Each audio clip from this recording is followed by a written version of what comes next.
अजियत की तीसरी पेशन गोई। मुकद्दस लूका की अंजील 18 बाब 31 ता 34 आयात तक।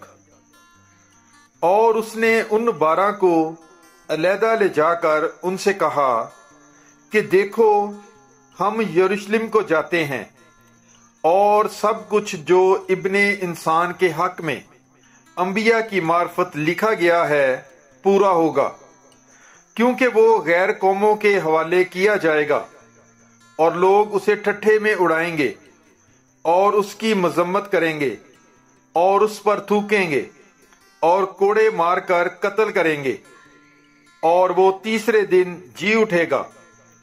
लेकिन उन्होंने इनमें से कोई बात ना समझी और ये कलाम उनसे छुपा रहा, और इन बातों का मतलब उनकी समझ में ना आया। पाक कलाम के पढ़े और सुने जाने पर खुदावंद की बरकत हो। खुदा का शुक्र हो। God bless you. Bible is life.